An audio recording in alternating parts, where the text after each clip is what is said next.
Je m'appelle Ndeye Khady Sall, je suis responsable du programme Shine to Lead. Nous sommes ici aujourd'hui chez un membre de Shine to Lead. Quel est l'objet de la rencontre? Alors nous avons eu une réunion ce matin. C'était une réunion déjà de prise de contact entre le bureau et les mentors. C'est une réunion dans laquelle nous avons quand même partagé un programme qui est le programme annuel de motivation, d'animation des mentors. Oui. Et voilà, qu'est-ce qu'on peut retenir de cette réunion en gros? Alors le programme il a été partagé, il a été discuté et je pense qu'il a été aussi validé, aussi bien par les mentors qui étaient présents que celles qui étaient en ligne. Notre objectif, je pense que c'est un objectif commun, c'est déjà arriver à renforcer les liens qui existent entre les mentors. C'est également améliorer nos relations avec les mentees pour avoir un résultat positif à la fin de chaque année. Responsable du programme de Shine to Lead. Alors, Madame Sall, qu'est-ce qui vous a poussé à intégrer Shine to Lead? Alors, j'ai déjà intégré Shine to Lead pour être mentor parce que j'ai cet engagement-là en moi de vouloir encadrer et accompagner les jeunes filles. Je le fais déjà dans une autre association, donc ça a été pour moi facile de pouvoir intégrer Shine to Lead. Comment est-ce que vous sélectionnez les mentors pour accompagner les jeunes filles de Shine to Lead? Alors, je pense que le premier critère, c'est vraiment le volontariat. C'est aussi l'engagement qu'on met en avant pour pouvoir sélectionner les mentors. Oui. L'engagement, à ce jour, le résultat auquel on est parvenu, est-ce qu'il vous satisfait? Qu'est-ce qu'il faut faire encore plus? Alors, nous sommes partis d'un constat, parce que Shine to Lead quand même existe depuis des années, et nous nous sommes rendus compte au fil des années que le groupe des mentors devenait de moins en moins dynamique.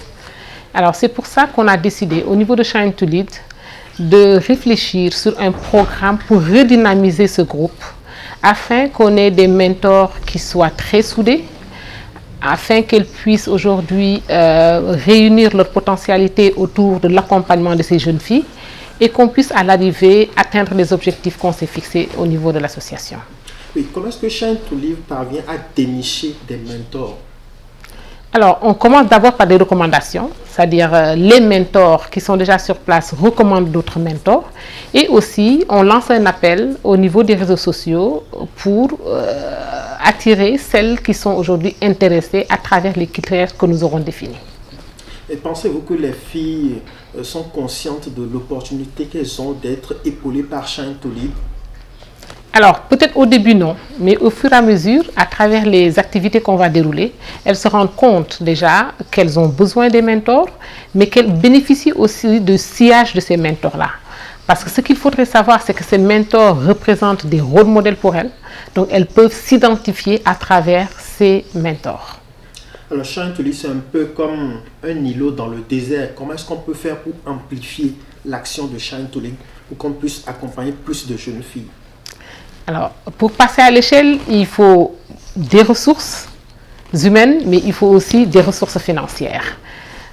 Nous essayons au fur et à mesure, d'année en année, de monter à l'échelle, d'augmenter le nombre de filles encadrées, mais aussi de trouver d'autres mentors pour pouvoir arriver à un phasage qui fait qu'on a un même nombre de mentors et de mentees. Oui, est-ce qu'il y a des gens qui, de manière spontanée, voyant ce que Shine to Lead fait, viennent apporter leur soutien financier ou d'une autre manière? Alors, je pense qu'aujourd'hui, Shine to Lead a une crédibilité et une notoriété qui font qu'elle a gagné la confiance des bailleurs de fonds et des investisseurs. Cette année, je pense qu'on a de nouveaux investisseurs qui croient en Shine to Lead et qui nous demandent aujourd'hui d'encadrer beaucoup plus de filles qu'on avait l'habitude de le faire. Donc Shine to Lead est passé à l'échelle à partir de cette année. Concrètement, c'est quoi la mission d'un mentor au sein de Shine to Lead? Alors, la mentor, c'est une personne qui volontairement a décidé de venir accompagner, aider. La mentor, c'est une personne qui aujourd'hui décide aussi de s'engager, de s'impliquer dans les différentes activités et surtout de réussir sa mission qui est d'allier différentes activités autour de la Menti de manière à ce que cette Menti puisse s'affirmer, puisse s'exprimer, puisse aussi avoir de belles performances scolaires. Oui. Alors récemment on a rencontré des jeunes filles et leur discours c'est avec Shine to Lead, j'ai découvert que telle femme fait telle chose, telle femme a réussi dans tel domaine, pourquoi pas moi? Donc, vous entendez ce discours-là très souvent chez les jeunes filles? On les entend, mais nous essayons aussi d'apporter des solutions à Shine to Lead. C'est pour ça que nous organisons des activités comme le Mentor Talk, qui permet de faire appel à des femmes, des rôles modèles dans la société, qui évoluent dans divers domaines et qui viennent parler de leur parcours, partager leur expérience afin d'inspirer ces jeunes filles-là. Ce qu'on voudrait, c'est qu'elles se voient à travers ces mentors, ces rôles modèles et qu'elles puissent dire si elles peuvent, nous aussi on doit pouvoir le faire.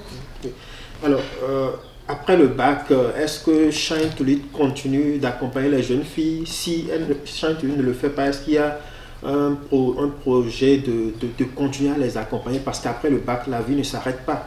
Tout à fait, exactement. Alors, à partir de cette année, ce que nous avons décidé, c'est de créer ce qu'on appelle la communauté des alumni. C'est-à-dire toutes les filles qui ont déjà bénéficié de ce programme-là vont être regroupées à travers un club qu'on appelle le club des alumni pour pouvoir garder déjà le contact avec elles. Et celles qui le souhaitent peuvent toujours continuer à être encadrées et accompagnées par leur mentor. Alors, et à l'avenir, ce qu'on voudrait, c'est qu'elles puissent elles-mêmes venir mentorer les mentis qui existent déjà.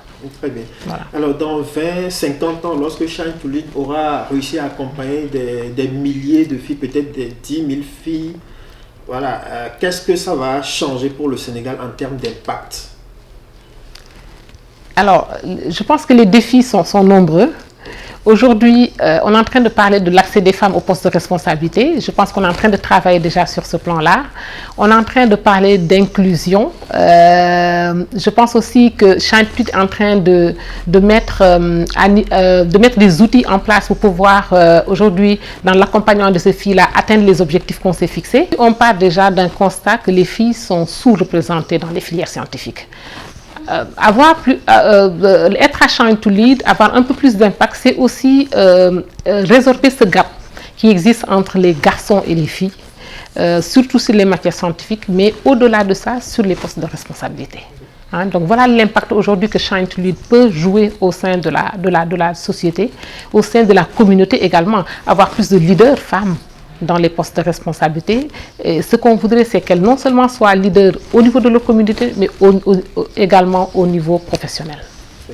Alors, justement, vous posiez une problématique ici, parce qu'il y a certaines filles qui sont quand même, qui répondent aux critères de choix de Shine to Lead, c'est-à-dire qu'elles sont dans les milieux défavorisés, mais quelque part, elles sont plutôt attirées ou bien plus aptes à être dans les séries littéraires. Qu'est-ce qu'on en fait? Alors, la vocation de Shine to Lead, c'est de mettre l'accent sur les matières scientifiques. C'est vrai aujourd'hui que les séries littéraires aussi ne doivent pas rester en rade, mais je pense qu'il y a plus matière à travailler sur les matières scientifiques que sur les séries littéraires, parce qu'aujourd'hui elles sont en surnombre sur les séries littéraires. Et l'objectif de Shine to Lead, c'est de résorber ce gap-là.